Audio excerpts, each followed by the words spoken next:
Certo, pessoal. Agora eu disse que seriam 3 visões. Nós vamos à nossa segunda convidada, Marília Ribeiro, que é Head de Inteligência de Mercado e Customer Experience do Grupo Águia Branca. Bem-vinda!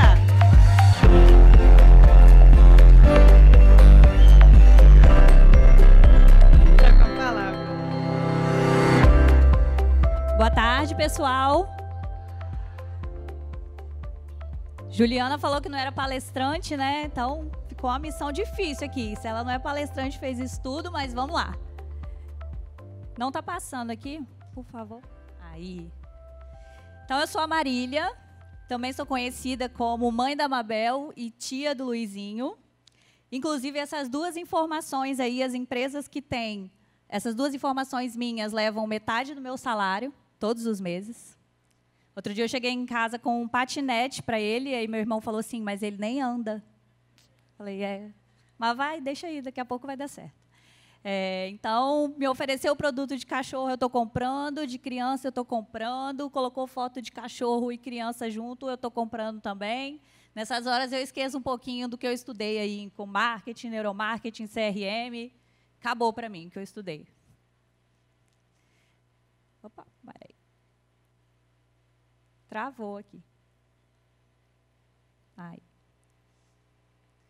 Eu também sou formada em publicidade aqui pela UFES, na época que a gente almoçava R$1,50 no RU.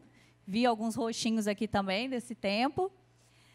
Tenho MBA em marketing, pós-graduação em transformação digital e sou pós-graduanda em gestão de negócios. Hoje eu faço parte da comissão digital da Toyota no Brasil.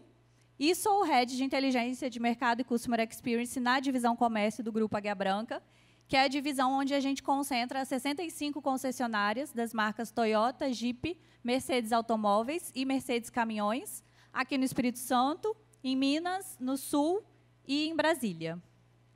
Bom, mas vamos lá falar do que interessa aí, que a gente veio falar aqui, né? Que foi CRM e esse processo que a gente passou de transformação digital. Que a gente passou, não, que a gente passa, porque essa transformação ela nunca acaba. E aí eu estava pensando ontem, quando foi que eu comecei a trabalhar com CRM? E eu achava que era em 2013. Mas aí eu lembrei que, quando eu era criança, adolescente, uns 10, 11 anos, eu acho que eu já fazia um CRM raiz. Eu lembro que eu ia para a escola, na frente da escola tinha uma vendinha e eu comprava R$1 de doce, e a minha diversão era voltar para casa e vender aquele R$1 e fazer ele virar 2. Então, nas minhas palavras, era dobrar o dinheiro. Acho que é porque eu sou capricorniana também, mas... E quando eu ia comprar os doces, eu lembro que eu pensava assim, o vizinho daqui gosta de jujuba, o vizinho dali gosta de bombom, o vizinho dali gosta de Big Big. Então, eu já comprava, eu anotava ali, comprava e voltava com os doces. Eu montava a vendinha, mas eu já avisava eles, então não durava muito. Acabava que eu não ficava ali a tarde toda. Então, eu fui pensando, eu falei, tá aí, eu acho que eu já fazia o CRM, eu já conhecia ali a vizinhança, já via mais ou menos o que eles gostavam e já ia pensando nesses produtos. E aí, trazendo aí para mais recente, eu estou no Grupo Águia Branca desde 2014, e até 2016, a gente tinha um processo de atendimento online que ele era totalmente descentralizado, não tinha omnicanalidade nenhuma. Então, o cliente enviava um lead pelo Instagram ou pelo Facebook, isso chegava por e-mail para um gerente, o gerente enviava para o e-mail do vendedor, o vendedor estava atendendo o showroom, quando ele tinha um tempo, ele sentava no computador e respondia, às vezes demorava uma semana, e acabava ali, encerrava ali essa jornada. E aí foi quando a gente começou a sentir a necessidade de estruturar um departamento onde a gente conseguisse enxergar um cliente como um todo e, principalmente, como único. Porque se a gente tem 65 lojas na época, se ele mandava um e-mail para cada loja, ele era 65 leads, ele não era um cliente. Além disso, se ele mandasse por uma mídia e depois por outra, ele era 2 leads, ele não era um cliente. Então, em 2016, a gente reúne tudo isso, a gente estrutura o departamento do Lead Center. Na época, a gente fez a contratação de uma equipe dedicada de consultores online, contratamos um CRM também para fazer a gestão desses leads, mas eu acredito que o ponto-chave aí foi o processo desenhado. Então, a gente desenhou um processo onde a gente mapeou toda a jornada desse cliente e qual seria a nossa ativação em cada ponto, qual seria o nosso script de acordo com a preferência dele. Então, é aquele negócio, se você pediu um contato por WhatsApp, aí o cara te liga. Você fala, mas eu coloquei lá que eu quero o WhatsApp, por que você está me ligando? Então, a gente passa a entender a preferência do cliente e agir de acordo com ela. O processo passa a ser centralizado. Os consultores online, eles têm um atendimento num horário diferenciado, que não é o comercial. Então, temos um atendimento de domingo a domingo. E, a partir desse processo, eles são dedicados aos clientes e só entregam o cliente para o showroom de venda no momento de finalizar a negociação. Quem trabalha com venda de veículos sabe que a gente ainda não consegue vender 100% online, então a conclusão da venda ela é feita no showroom. Mas toda a jornada, e essa janela de compra pode demorar de 3 a 6 meses, ela é feita online. Explicação de produtos, simulação de financiamento, pré-avaliação de seminovo. Então, tudo isso é online. E aí, para dar combustível para essa área, que é o Lead Center, a gente reestruturou todo o departamento, que na época era marketing on, marketing off.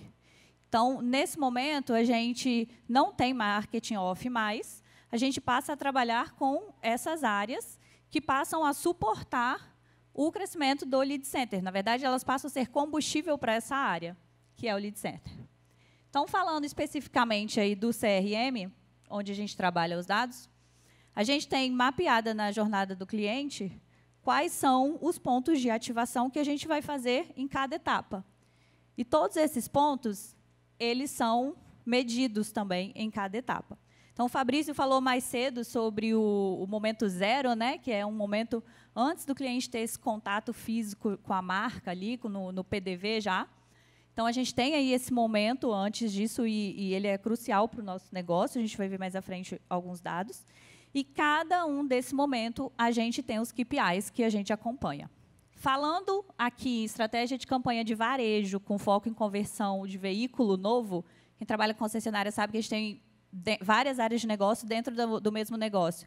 Veículo novo, seminovo, acessório, FNAI, etc. Então, falando aqui de veículo novo, a gente tem, nessa jornada, a gente acompanha todos os KPIs. Mas, para a gente, quem vai falar o final do final, se foi sucesso, é o final ali, CPV e vendas. E o NPS, que a gente acompanha também. Por que isso? Porque é lindo o marketing gerar um tráfego imenso. É lindo a gente gerar um monte de curtida no Instagram. É ótimo. Mas, falando em conversão de veículos, isso não vai colocar o dinheiro na mesa. Então, a gente analisa todos esses indicadores, todos esses KPIs, porque um influencia no outro, pode ser um efeito dominó, mas o final ali é o que vai falar para a gente. Então, Marília, esse mês o tráfego caiu. Às vezes o gestor fala, nossa, Marília, eu estava olhando aqui a landing page, que eles têm um dashboard, caiu, né, o tráfego? Eu falo, mas você vendeu quanto mês passado? 100, e esse mês, 150. Então, caiu porque a gente fez uma segmentação diferente, foi mais assertiva, geramos menos tráfego, porém, a gente gerou mais venda. E conversão também, que melhorou. E aí, falando dessa jornada, desse ecossistema, a gente tem alguns pilares principais. Primeiro de todos, quem são os nossos clientes? A Ju falou muito sobre isso, sobre ter o cliente no centro, e, de fato, é o que faz a diferença lá no CRM raiz da banca de docinho, e hoje e futuramente, e vai continuar sendo. Então, a gente tem mapeado as nossas personas, e eu falo mapeado porque, às vezes, eu escuto assim, vou criar as personas. Mas a gente não cria as personas, porque as personas são os dados dos seus clientes. É o hábito de consumo do seu cliente. Então, se são os dados do seu cliente, você está criando um cliente, você não está mapeando quem é o seu cliente. Então, a gente mapeia as personas. Por família de veículo, hoje, a gente tem aproximadamente 4 personas, multiplicando aí os veículos, a gente tem 40 personas falando só na operação de Toyota. Viu o Rafael ali da agência, que é nossa parceira, e ele falou assim, ei, Marília, e aí os 500 mil criativos? Falei, é isso. Como a gente faz o mapeamento de persona, a gente faz as segmentações por persona. A minha persona de um veículo hatch não é a mesma persona de uma caminhonete, por exemplo. Então, cada vez a gente vai fazendo esses clusters, essas segmentações, para que as campanhas sejam mais assertivas. Passando aqui na etapa de conhecer os meus clientes, a gente também precisa conhecer a jornada do cliente.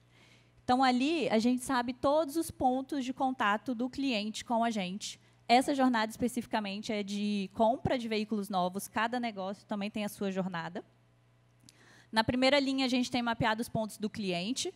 Na segunda linha, a gente tem mapeado os atores envolvidos em cada ponto do cliente. Então, por exemplo, um vendedor ou o porteiro, quando o cliente chega. E tem ainda uma terceira linha que não está aqui, mas é a linha de tecnologia. Então, todas as tecnologias envolvidas em cada ponto.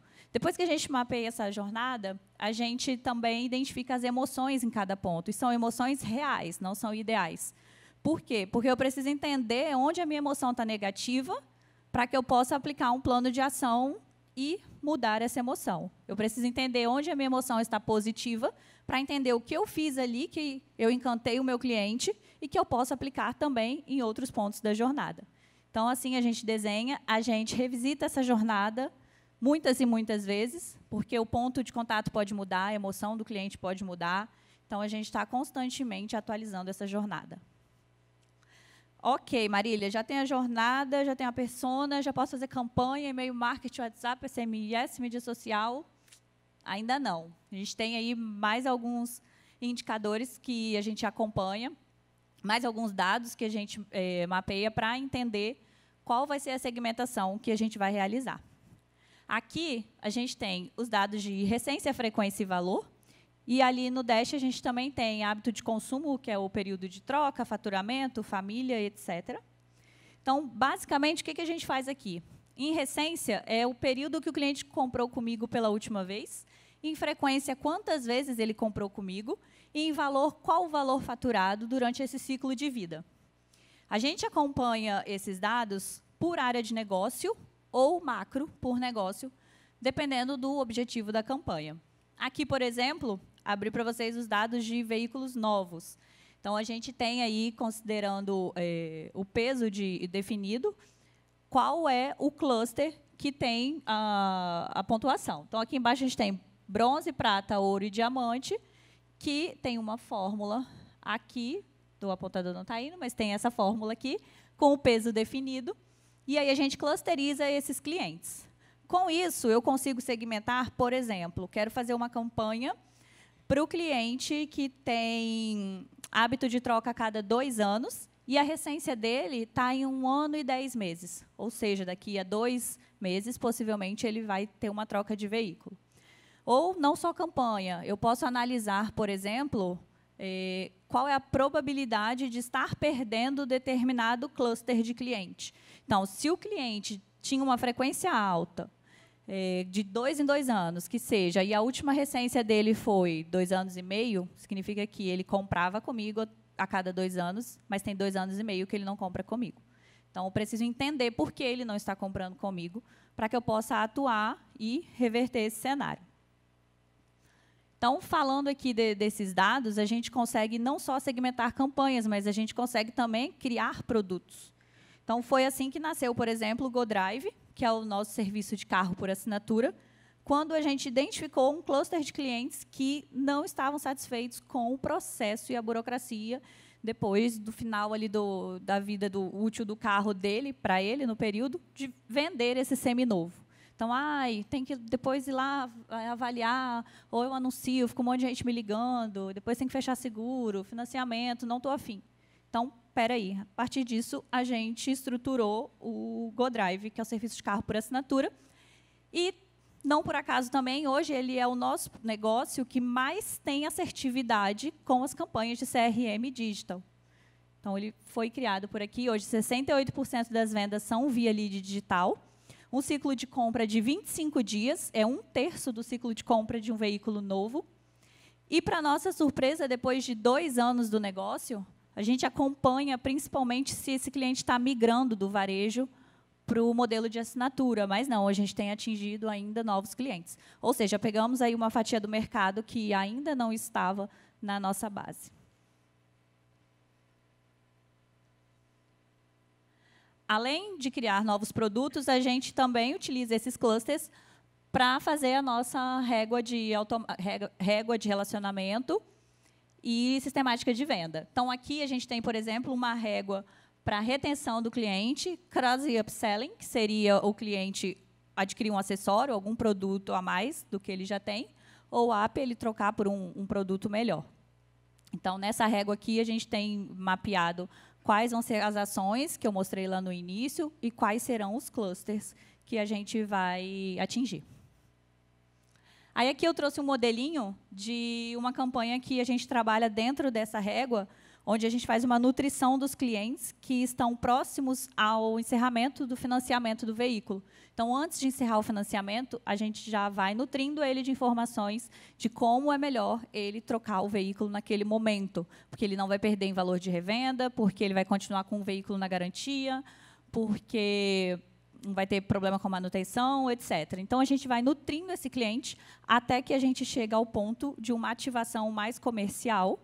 E aí, como a gente já tem informação de quanto ele paga na parcela hoje do carro dele atual, a gente já envia uma proposta para ele com o mesmo valor de parcela, mas para ele ter um carro melhor. Então, a gente já consegue aí chegar nessa proposta comercial automatizada. E aí, para a gente fazer a gestão disso tudo, a gente organiza aqui em 3 principais dashboards. O primeiro é onde a gente faz a gestão de campanhas e de tráfego. Então, todas as mídias são conectadas aqui, e-mail, Google, Facebook, etc. E a gente acompanha todos os indicadores. A gente consegue parametrizar. Então, se o meu CTR precisa ser 3, se ele estiver abaixo de 3, por exemplo, a ferramenta nos emite um alerta e a gente consegue atuar diretamente nessa campanha. Passando por ela, a gente vai para a gestão de leads, onde a gente tem todos os leads, origem, taxa de qualificação, de agendamento. E finalizando no dash de gestão comercial, onde a gente tem, de fato, o test drive e a conclusão da negociação. Então, a gente acompanha aí, basicamente, nessas telinhas. E aí, aqui, a gente tem o que a gente conseguiu, né, durante esses anos. Trazendo aqui o dado de 2022, a gente tem 1.158 veículos vendidos via lead digital, com uma expectativa de quase 3.500. Então, eu estou falando de 8 vezes o que era em 2019, quase 3 vezes o que era em 2021. E vocês podem ver que, mesmo no ano da pandemia, a gente não caiu. Pelo contrário, a gente cresceu. O Marcos falou aqui mais cedo sobre isso também, né, sobre as oportunidades da pandemia, e quem estava estruturado no digital, no CRM, eu acredito que conseguiu passar por esse momento de forma mais fluida, mais leve. Ali no segundo quadro, a gente tem a representatividade das vendas com origem via ativação de CRM. Então, hoje, 54% das vendas tiveram origem com alguma ativação do CRM, seja lead, seja o atendimento do lead center, o BDC, que é uma outra central de prospecção que a gente tem. Com isso, a gente conseguiu 34% de redução no CPV e crescemos em 16% o nosso indicador de satisfação de cliente. Marília, muito legal, mas várias ferramentas, né? E eu gosto de trazer essa tela, talvez essa é a minha preferida, porque antes de tudo aquilo foi muito isso, principalmente.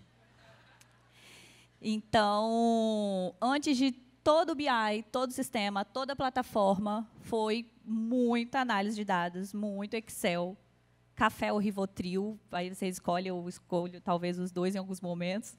Mas, então, assim, o importante é começar, como a Ju falou também. Não se apeguem simplesmente à ferramenta, até porque eu sugiro que você comece, conheça o seu cliente, para que, quando você for contratar a ferramenta, você já entenda qual é o seu objetivo com aquilo ali, qual é a sua dor com a ferramenta, que a ferramenta precisa te ajudar. Então, olhar para isso aqui com carinho, coletar os dados do seu cliente, que seja uma planilha de Excel, analisar o comportamento de compra, que seja numa planilha de Excel, dá para fazer. Falei aqui de automóveis, mas dá para aplicar o CRM em loja de roupa, em pet shop, em padaria. Dá para aplicar o CRM estudando cartela de cor do seu cliente. Não sei se tem loja aqui que faz essa captação. Nunca me perguntaram, mas já iria me ajudar muito. O pet shop com assinatura de ração ou registrando a vacinação dos pets também já ajuda muito. Isso aqui eu tenho. Coitada da minha cachorra se não fosse isso, porque eu esqueço sempre as vacinas. E aí tem essa frase do Cortella que conecta com o que eu falei, que é faça o seu melhor nas condições que tem, até que você tenha condições melhores para fazer melhor ainda. Acredito muito nisso, porque todo o início que a gente fez, todo projeto novo, surgiu ali de uma salinha, todo mundo junto, post-it, Excel, papel, caneta. Então, precisa começar, precisa dar o primeiro passo. Essas planilhas que eu mostrei, inclusive, virarão um novo BI. Eu já vi a galera da DTI aí de projetos, estão sabendo agora, mas segunda-feira a gente conversa melhor. E, para finalizar, mas não menos importante, cuidado com amar ao próximo quando tem uma base inteira esperando a sua ativação. Está aqui meu LinkedIn, quem quiser meu contato. Obrigada, boa tarde.